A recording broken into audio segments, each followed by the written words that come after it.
Moravé et Rabotai, en cette période trouble pour le clan Israël et plus particulièrement pour la communauté juive de France, cette période de deuil terrible, il est du devoir de chacun de se renforcer en Torah, en Mitzvot et en Emouna, c'est-à-dire dans l'accomplissement de l'ordonnance divine, mais aussi en notre croyance en Dieu.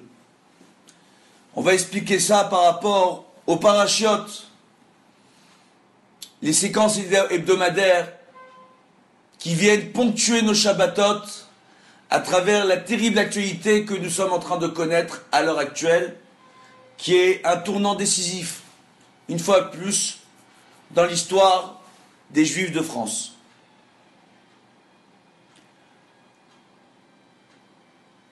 Bien sûr, le cours sera donné les Lunishmatam des victimes de l'hypercacher, mais aussi les Lunishmata de la policière tombée devant une école juive dans le cadre de ses fonctions, et aussi les Avdi, les Chaim Tovim Shalom pour la réussite des justes de ce monde, dont ce jeune malien, Lassana, qui a eu le courage d'intervenir et de permettre sans doute de sauver la vie à plusieurs personnes à l'hypercacher de Vincennes. On voit dans la paracha Shmot que lorsque Akadosh Baruch Hu se dévoile à Moshe Rabbeinu dans l'épisode du buisson ardent, Dieu se présente à lui en lui expliquant que c'est le Dieu de ses pères, le Dieu d'Abraham, le Dieu d'Yitzhak, le Dieu de Yaakov,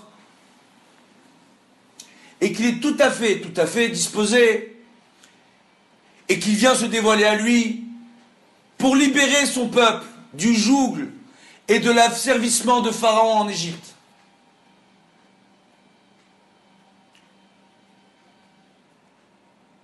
Et Moshe lui dit, mais si je me présente au Bnei Israël en Égypte, en étant ton envoyé, et qui me demande ton nom, que dois-je leur dire?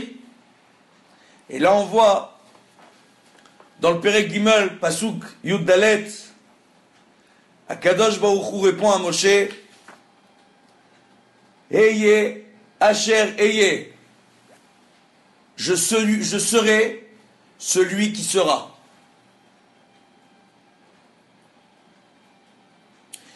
Vayomer Kotomar Livne Israël. Il lui dit, ainsi tu diras au Bni Israël. Eye shelachani alechem. Celui qui sera m'a envoyé vers vous. On voit dans le Talmud Masechet Brachot d'Aftet, ainsi que dans le Midrash Rabbah, que sur ce simple verset, il y a une chose extraordinaire qui nous est expliquée. Dans le Midrash, il nous a rapporté une discussion, cette discussion plus détaillée entre Moshe et Akadosh Baruch Hu, qui est rapportée de façon très succincte dans les versets.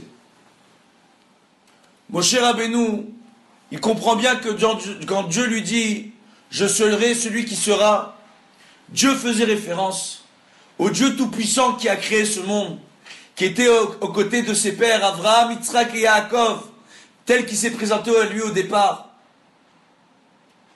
Et il lui dit, lorsque Moshe lui dit, mais quel est ton nom? Comment je dois te présenter? Il faut savoir que Dieu a différents noms, différentes appellations.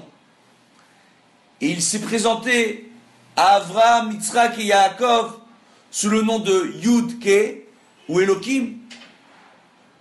Il ne s'était pas présenté à eux sous le nom de Yud-Ke Vav-Ke. On va voir par la suite quelle est la différence entre ces noms-là. Et là, lorsque Moshe lui dit, sur quel nom dois-je te présenter? Il lui dit pas, tu me présenteras sur le nom de Yud-Ke Vav-Ke. Je serai celui qui serai. Je serai celui qui sera. Qu'est-ce que cela veut dire? Moshe comprend très bien que de la même façon que Akadosh Baruch Hu, il a été un Dieu tout-puissant à la création. Aux côtés d'Abraham et d'Israël et Yaakov, par la suite, il a su les épauler. De la même façon, non seulement il sera aux côtés des Israël dans leur malheur en Égypte pour les en sortir à présent, mais en plus de cela, il sera aux côtés des Israël dans tous les malheurs et les asservissements dont ils seront victimes à travers leur histoire et à travers les royautés. Cher Rabbeinu, dans la discussion du Midrash, est rapporté qu'il pose la question à Dieu. Est-ce justicieux à Kadosh Baruch Hu de rappeler aux Israël, alors qu'ils ne sont pas encore sortis de la servitude d'Égypte, qu'ils vont être asservis sous d'autres royautés à l'avenir? Est-ce ainsi que tu dois te présenter à eux? Kadosh Baruch Hu lui dit, tu as raison, Eye Ashereye. Je serai celui qui sera, tu leur diras ainsi. Qui fait référence au maître du passé, du présent et du futur. Mais en réalité, la Gemara et le Midrash nous rapportent que Kadosh Baruch Hu, sera celui qui sera à partir du moment où nous croirons en lui. Ce qui veut dire que le comportement de l'Éternel vis-à-vis de nous dépend de notre émouna, de notre foi en lui, de notre croyance en lui. Et que, à travers les épreuves, notre rôle à nous, notre mise à l'épreuve, est justement de se renforcer en foi. Dans la foi, dans la croyance en Dieu. À travers cela, Dieu garantit à Moshe, avant la sortie d'Égypte, que si nous venons et que nous nous renforçons dans notre émouna, Dieu sera à nos côtés pour nous sortir de nos malheurs. On l'a vu à travers notre histoire, à la sortie d'Égypte, bien sûr, à la période de Hanouka, à la période de Purim, et dans toutes les périodes de notre histoire, lorsque le clan Israël décida de se renforcer dans sa foi en Dieu, la délivrance est arrivée. Mais lorsque le clan Israël, au lieu de se renforcer dans sa foi, dans ses bonnes actions, au contraire, s'est adonné à des débats, à des différends, au sein de la communauté, pour savoir quoi faire, comment faire, quel est le bon chemin à suivre. On voit que là, les malheurs n'ont fait que s'amplifier. Il nous faut à tout prix apprendre les leçons de notre passé.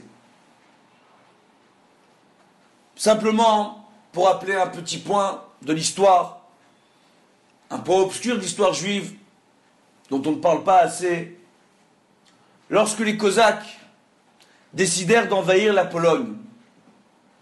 Il faut savoir qu'au départ, le conflit n'engageait que les Cosaques et les Polonais. La communauté juive, au milieu de cela, faisait partie de la communauté polonaise, normalement. Cela ne prit pas beaucoup de temps avant que les Juifs soient pris à partie, tant par les Cosaques que par les Polonais eux-mêmes. Les Polonais tenaient responsables les Juifs de Pologne du malheur qui leur tombait dessus. Des Cosaques qui venaient les envahir.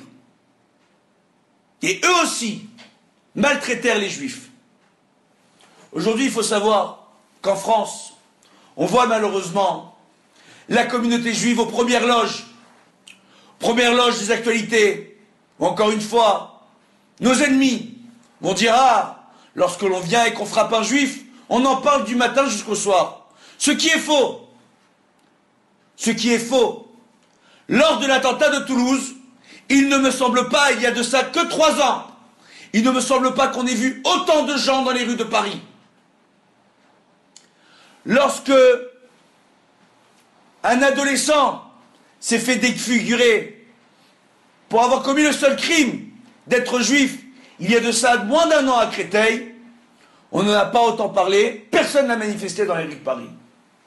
Lorsqu'une jeune fille se fait violer chez elle pour avoir commis comme seul crime d'être juive et qu'elle va voir ses frères, sa famille se faire ligoter pendant qu'elle se fera violer, je ne crois pas qu'on ait vu autant de monde défiler dans les rues de Paris. Il est vrai qu'il faut attendre, malheureusement, que le fanatisme islamique frappe un journal tel que le Charlie Hebdo pour voir autant de monde dans les rues. Il est clair que les journalistes, dans leur propre intérêt, font bien de faire descendre les gens dans les rues, que les politiciens, dans leur propre intérêt, font bien d'appeler à l'union nationale, et nous les en louons et les remercions. Mais n'oubliez pas qu'à travers le monde,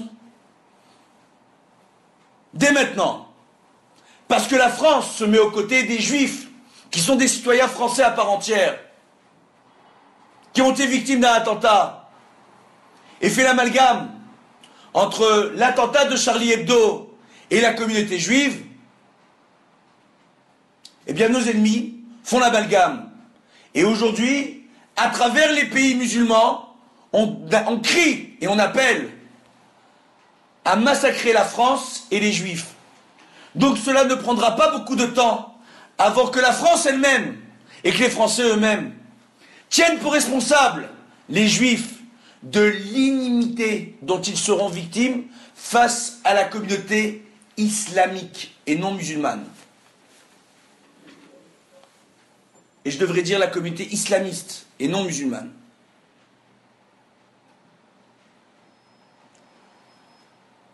On voit dans la paracha Vaïra, pour reprendre Shemot, que lorsque Dieu dit « Ayez Asher Ayez », je serai celui qui sera. On voit au début de la paracha, il dit « Vaïra el Avraham, el Yitzhak, ve'el Yaakov, be'el Shaddai », sous le nom de El Shaddai, ou Shmi Hashem, Yudke Vavke. L'onadati lahem, je ne leur ai pas fait connaître. Le nom de Yudke Vavke, lorsque l'on le prononce dans la tfila, fait référence à Adon Akol, Aya, Ove, Veiye, le maître du temps et de l'espace, à travers le passé, le présent et le futur. Que Dieu nous explique qu'il tient les rênes de ce monde, mais que les malheurs et les épreuves qui nous tombent dessus dans ce monde ne dépendent que de notre foi en lui.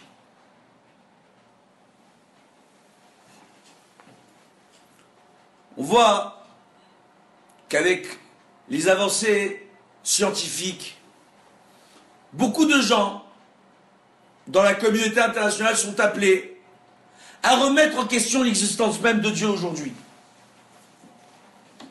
en voulant s'appuyer sur des théories scientifiques.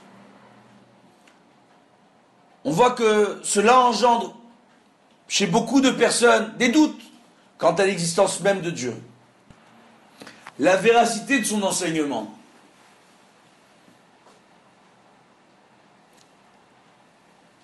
Il nous faut savoir aujourd'hui que lorsque Akadosh Baruch Hu se dévoile à Moshe, il nous enseigne une chose extraordinaire. Il nous enseigne que non seulement il s'est présenté à Dieu sous le nom de Shaddai, Shmor Delet Israël, qui est un nom qui représente la rigueur divine, sous le nom de El, sous le nom de Elohim, qui représente la fureur, le courroux, la puissance du divin. Que Dieu, vis-à-vis de Abraham et de Yaakov, a fait preuve d'une présence rigoureuse pour leur enseigner la Torah telle qu'elle se doit, pour l'enseignement de son ordonnance telle qu'elle se doit, pour faire eux la racine du clan d'Israël, une racine valable. Et à Yitzhak, il s'est dévoilé à lui sous des noms supplémentaires qui font aussi référence à la rigueur divine. Mais là, Yudke Vavke, c'est l'équilibre entre la rigueur et la miséricorde divine. Dieu vient se dévoiler à Moshe Rabbeinu sous toutes ses facettes. pour sortir les bénis Israël d'Égypte. Et lui explique que toutes les facettes de l'Éternel qui nous sont très difficiles à accéder, très difficiles à comprendre, ne dépendent que d'une seule chose. Pour pouvoir les comprendre, pour pouvoir les appréhender, pour pouvoir les influencer, il nous faut nous renforcer. À travers, pour chacun d'entre nous, les non-juifs, les 7 lois de Noé, les juifs, les 113 commandements. Ce n'est qu'ainsi que le monde se verra réellement libéré de cette folie meurtrière, de la folie de l'homme. D'un homme qui se souscrit à la volonté divine et qui vient, soi-disant au nom de Dieu, tuer son prochain.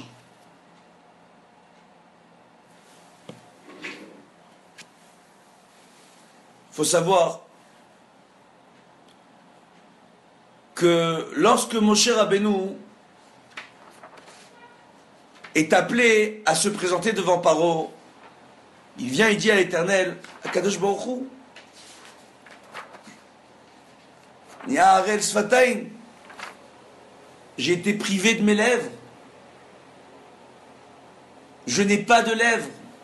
Il faut bien comprendre une chose qui est extraordinaire. Qu'est-ce qu'on vient d'apprendre de Moshe Rabbeinu lorsqu'il vient dire une chose pareille à Dieu? Il a peur de se présenter devant Pharaon pour exécuter l'ordonnance divine du Dieu Tout-Puissant qui se dévoile à lui sous toutes ses facettes, lui expliquant qu'il est très facile d'être dans les petits papiers de Dieu et d'éviter les plus grandes épreuves. Il suffira simplement de se renforcer dans notre foi en l'Éternel et que Dieu est tout à fait disposé à accomplir les plus grands miracles pour prouver au monde non seulement son existence, mais sa puissance, à travers malheureusement les 10 plaies d'Égypte. J'ai bien dit malheureusement. Il est malheureux que Dieu ait dû frapper sur une partie de sa création pour pouvoir prouver sa grandeur et sa puissance, car l'homme s'était détourné de lui. Lorsque la mer Rouge se referma sur les Égyptiens, Akadosh Baruch Hu dit aux Bnei Israël ainsi qu'aux anges, ne vous réjouissez pas d'une chose pareille, car je suis obligé aujourd'hui de détruire une partie de ma création, et j'en suis malheureux. Il faut bien comprendre une chose qui est extraordinaire. Dieu veut que toute sa création le serve, pas uniquement une partie de sa création. Les Bnei Israël, nous devons être la voix qui doit faire l'écho de l'existence et de la volonté divine à travers ce monde. Nous sommes la preuve, pour avoir déjoué toutes les règles géopolitiques, à travers notre survie et à travers notre histoire. Nous sommes la preuve même que Dieu existe, nous les Bnei Israël. Il faut savoir que Moshe Rabbeinu est devenu Harel Sfataim tout simplement parce que lorsqu'il est venu au monde, tout le monde sait très bien que Pharaon avait ordonné pour sentence de tuer tous les garçons en les jetant au Nil dès leur naissance. Moshe Rabbeinu à sa naissance sera mis dans un panier en osier. Il voguera sur le Nil pendant 40 jours, 40 nuits sous la surveillance de sa grande sœur Myriam. Dieu fera un miracle. Selon certains avis, il aurait une pierre à ses côtés qui lui aurait donné du miel, une autre pierre qui lui aurait donné du lait. Selon un autre avis dans le Zohar, il tétait un de ses pouces, il avait du miel, l'autre pouce, il avait du lait. Et c'est comme ça qu'il aurait survécu pendant 40 jours et 40 nuits sur le Nil. Jusqu'à qu'il se fasse sauver du Nil par la fille de Pharaon, qui, selon certains avis, aurait été l'épouse de Pharaon. Et une fois qu'il sera adopté, puisque Pharaon était, selon la légende des pharaons égyptiens, le fils du Nil, il n'avait pas été conçu comme tous les autres hommes. C'était le Nil lui-même qu'il avait conçu, le Nil, qui était considéré comme un dieu en Égypte à cette époque-là. Et lorsqu'on voit un enfant qui sort du Nil et qui survit sur le Nil, on se dit, cet enfant-là nous est donné par le Nil, c'est aussi le fils du Nil. Donc c'est le digne héritier de Pharaon. Il faut bien comprendre que Moïse, aurait dû être le prochain Pharaon sur le trône d'Égypte. Et au lieu de ça, il va vouloir prendre la défense des Juifs. Lorsque deux Juifs, Dathan et Aviram, vont se disputer pour une histoire très grave d'adultère, on voit que lorsque Moshe veut intervenir, parce qu'un Égyptien se mêle et veut faire du mal à un Juif, Moshe va venir et va mettre fin à la vie de cet Égyptien qui était mêlé à cette affaire d'adultère. Et on voit à partir de là que Moshe sera exilé. Il ira chez Yitro. Après avoir été condamné à mort en Égypte, il va renoncer à son trône pour prendre la défense des Juifs. Et c'est qu'à ce moment-là, après avoir été chez Yitro, que Dieu va se dévoiler à lui. Après avoir passé 10 ans en prison chez Yitro, que lorsqu'Yitro le voit arriver, il savait très bien que soit il était un homme très particulier, parce qu'il avait très bien compris, le voyant arriver avec sa tenue d'Égyptien, qu'il s'agissait de Moshe, du fils de Pharaon, sur lequel il y avait un avis de recherche, et qui avait été condamné à mort en Égypte. Il le jeta en prison pendant 10 ans, où là-bas, la fille de Yitro, de Tzipora, lui apportera à manger tête d'un petit oiseau, elle mettra une bectée chaque jour dans sa bouche, pour cacher la nourriture, et l'apporter à Moshe, raison pour laquelle elle a appelé Tzipora, Tzipor Hachem, l'oiseau de Dieu, dans la Torah, car elle a donné la bectée à Moshe pendant 10 ans pour le faire survivre, en prison. Et au bout de ces 10 ans-là, Tzipora va venir et dire, ok, l'Égyptien que tu as jeté en prison, ça fait 10 ans qu'il est encore là, il a encore vécu, c'est un miracle. Yitro va le faire sortir de là. Et il va le prendre pour gendre, il va accepter de le prendre pour gendre, et après cela, Dieu va se dévoiler à Moshe Rabbeinu, dans l'épisode du buisson ardent, pour lui demander de libérer les bénis Israël. À quoi renoncer Moshe? À la richesse, au kavod, au respect des plus grands de ce monde, au trône de l'homme le plus puissant du monde, pour prendre la défense des Juifs. Voilà que Yitro, lorsqu'il fut sauvé du Nil, encore jeune bébé, jeune nouveau-né, tout de suite, la fille de Pharaon fait venir une sage-femme pour lui donner à manger, lui donner la tétée. Et on voit que le lait de la sage-femme va toucher les lèvres de Moshe, mais que Moshe refuse de se nourrir. Pour quelle raison? Cela pourrait vous paraître raciste, mais un tzaddik tel que Moshe, un juste tel que Moshe, se devait de manger kasher. Et il est arrivé à un tel niveau que même si selon le sens strict de la halakha, il aurait pu consommer ce lait, il n'a pas voulu consommer ce lait alors que c'était un nouveau-né. Pour ne pas consommer du lait venant d'une non-juive qui s'alimentait de nourriture non cachère. N'était pas le problème du fait qu'elle était non-juive. Le problème était du fait que son lait était fabriqué à partir de nourriture non cachère dont s'alimentait cette sage-femme. Et Moshe ne voulait pas goûter à un tel lait. Myriam, assistant à cela, et voyant le souci de la fille de Pharaon et de ses filles de compagnie, proposa de ramener une sage-femme qui pourrait le nourrir. Et qui ramène-t-elle? Elle ramena la mère de Moshe Rabbeinu, Yochevet, elle-même, qui va, elle, nourrir Moshe. La fille de Pharaon va dire à Yochevet, cet enfant, tu vas le nourrir pendant 2 ans. Au passage, on voit que lorsqu'une femme veut allaiter un enfant, il est rapporté qu'elle l'allaitera jusqu'à l'âge de 24 mois et pas plus.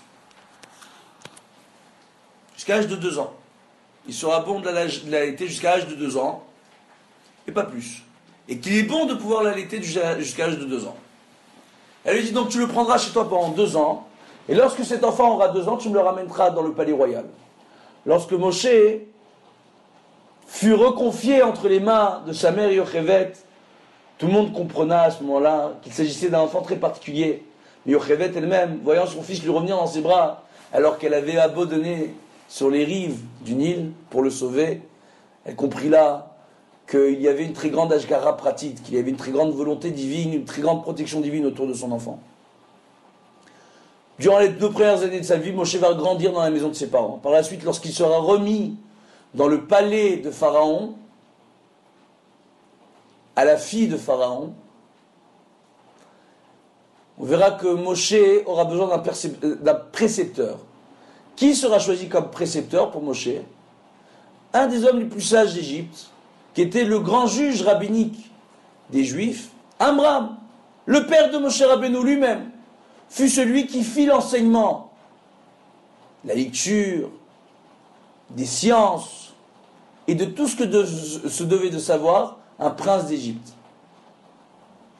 On voit là un grand miracle. Moshe a été élevé par ses parents. Et que la sèche-femme, Yochevet, sa mère, qui l'a nourri pendant les 2 premières années, continua de s'occuper de lui dans le palais de Pharaon. À l'âge de 3 ans, Moshe, sur les genoux de Pharaon, voulut prendre la couronne de Pharaon. Pharaon ainsi que ses conseillers se dit, peut-être qu'il s'agit là de l'enfant dont on avait vu un présage quelques années auparavant, qui mettrait à bas la royauté de Pharaon. Peut-être s'agit-il là d'un enfant juif qui est survécu au Nil. Pharaon avait du peine à y croire et demanda à ce que l'on fasse un test. Il apporta d'un côté un plateau avec de l'or, des diamants, des bijoux et aussi sa couronne. Et de l'autre côté, il fit venir un plateau rempli de charbon ardent, d'une ardence sans pareil, d'un rouge flamboyant. En voyant ce que ferait cet enfant, allait-il choisir la brillance de l'or ou la brillance du charbon, ou l'ardence du charbon? Il fut décidé par Pharaon et ses conseillers que si par malheur cet enfant choisissait la couronne et les joyaux et l'or, il serait mis à mort. Mais qu'il s'y prenait un charbon ardent, on le laisserait vivre. Moshe prit les charbons ardents. Au départ, il tendit sa main pour prendre la couronne de Pharaon à nouveau.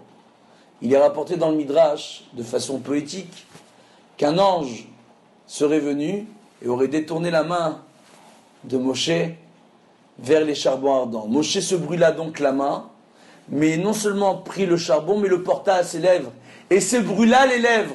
Raison pour laquelle, dans la paracha Vaera, il est rapporté qu'il était Harel Sfataim, il n'avait plus de lèvres, ses lèvres avaient été brûlées. Depuis lors, Moshe avait de gros problèmes d'élocution, avait du mal à parler sans lèvres. Il le fit remarquer à Dieu. Et Dieu lui dit, tu diras à ton frère Aaron, tu expliqueras à Aaron ce que je te dis, ce que je t'ordonne, et Aaron transmettra le message à Pharaon dans un premier temps. Et par la suite, on voit que Moshe parlera lui-même, que Moshe sur le Sinaï va lui-même s'adresser au Bnei Israël. Il y avait une chose qui était extraordinaire. Dieu choisit Moshe depuis le départ et a fait en sorte que ses lèvres soient brûlées, parce qu'un tzaddik de son niveau a eu besoin, entre guillemets, de nettoyer le contact qu'il avait eu avec le lait de la sèche-femme qui se nourrissait de nourriture non cachère lorsqu'il fut sauvé d'Égypte. Ses lèvres furent brûlées, ce qui peut paraître très cruel. Et le rendit Harel Sfataim. En français, on traduit par bègue. Il n'était pas bègue, il avait du mal à s'exprimer, il n'avait pas de lèvres.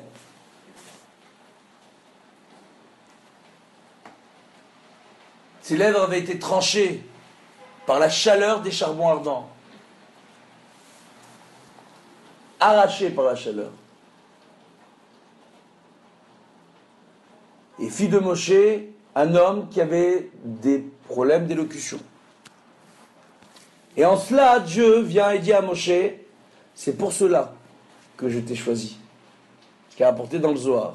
En effet, un homme qui a des problèmes d'élocution et qui n'a pas les moyens de pouvoir être un grand orateur, et qui est connu pour ne pas être un grand orateur de par ses problèmes d'élocution, d'un seul coup, lorsque Moshe parlait pour lui-même, il parlait avec ses problèmes qu'on lui connaissait, il avait du mal à s'exprimer, à se faire comprendre, mais lorsqu'il venait pour parler de l'ordonnance divine, il parlait non seulement tout à fait normalement, mais une autre voix sortait de sa gorge. Une voix fantastique. Moshe Rabbeinu, de ce fait, était la preuve vivante qu'il était bien l'envoyé de Dieu. Et c'est pour ça qu'il disait, Yeh Asher, je serai celui qui sera, je ferai beaucoup de miracles, même à travers ta voix, même avec tes problèmes de lèvres. Et on voit que, pourquoi tout cela a été fait? Que devons-nous apprendre de cet épisode de Moshe et de ses lèvres? On nous dit que Moshe a été l'homme le plus hanav de tous les temps, l'homme le plus humble parmi les humbles, de tous les hommes qui ont été connus, un homme qui a fait preuve d'une très grande humilité. Cette humilité est due à Moshe de par son handicap. Effectivement, un homme sans lèvres, ayant des problèmes d'élocution, va grandir, même dans la maison de Pharaon, avec des complexes, avec une grande réflexion avant d'ouvrir sa bouche. Va devoir bien réfléchir avant de faire l'exercice terrible pour lui de devoir s'adresser à quelqu'un. Car cela est une véritable souffrance pour lui, de par sa difficulté à s'exprimer. Et va développer de ce malheur la grande humilité de Moshe Rabbeinu. À travers cela, nous devons comprendre qu'à travers les malheurs qui nous frappent, Akadosh Baruch Hu n'attend qu'une seule chose, de nous voir développer des traits de caractère qui nous feront améliorer ce monde et qui nous permettront de nous améliorer nous-mêmes en tant que personnes au niveau de nos traits de caractère, pour qu'on se rapproche un peu plus du divin dans ce monde. Et on voit que Moshe, ayant développé, de par ses épreuves, de par son handicap, cette grande humilité, il permettra non seulement au Bnei Israël de sortir d'Égypte et de recevoir la Torah sur le Har Sinaï, mais de pouvoir entrer aussi en Israël, à travers bien des épreuves, à travers sa grande humilité.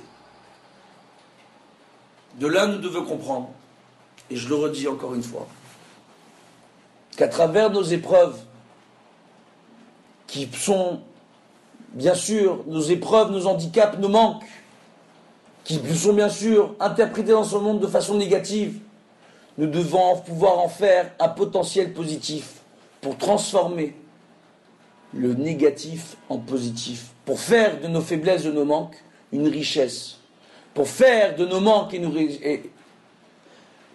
un moyen de réflexion, que nos manques soient un véritable moyen de nous remettre en question, de réfléchir pour nous améliorer. C'est ce qui se passait avec Moshe. On voit parfois que la rigueur divine qui s'applique sur nous est terrible, peut nous soumettre à de grandes épreuves, à des pertes terribles. Mais lorsqu'elle vient et qu'elle est ponctuée par notre croyance en Dieu, par notre volonté de nous améliorer, par le devoir de nous remettre en question à travers nos épreuves, pour chercher à nous améliorer, alors elles nous permettent réellement d'améliorer ce monde et de nous améliorer nous-mêmes. Il est rapporté dans le Talmud qu'on n'enseignera pas un enseignement avant de revenir dessus 101 fois. Avant de l'avoir étudié 101 fois, à voix haute. Qu'on ne s'adressera pas à son prochain avant d'y avoir réfléchi 101 fois. Avant de sortir un mot 101 fois de sa bouche. On voit qu'à travers le Lachon Hara, le Motzi Shem Ra, la médisance, la diffamation, on peut détruire une vie. Et on voit que lorsqu'on prend le temps de réfléchir, quand on prend le temps de sortir les mots de notre bouche, on développe chez nous une certaine assurance, une certaine humilité qui se transmet aux autres et qui leur inspire la confiance. Voyez autour de vous. Lorsqu'une personne va venir vous voir et va se mettre en avant, de tous ses apparats pour vous dire ce dont elle est capable de faire, qu'elle va vous promettre monts et merveilles, vous dire tout ce qu'elle a fait et qu'elle sait tout sur tout, va-t-on facilement lui accorder notre confiance? Lorsque on voit en parallèle une autre personne qui parle peu, mais agit bien, qui parle peu, mais qui parle sensé.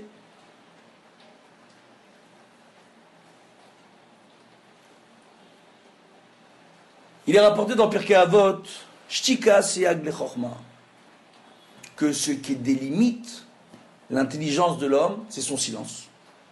Ce qui va permettre à un homme de développer son intelligence, c'est la façon dont il saura se taire. Moshe Rabbeinu a été mis à l'épreuve, a été forcé par Dieu et par la force des événements de devoir devenir un tel homme. Il a été forcé du fait d'avoir été Arel Sfataim, de devoir réfléchir avant de sortir le moindre mot de sa bouche.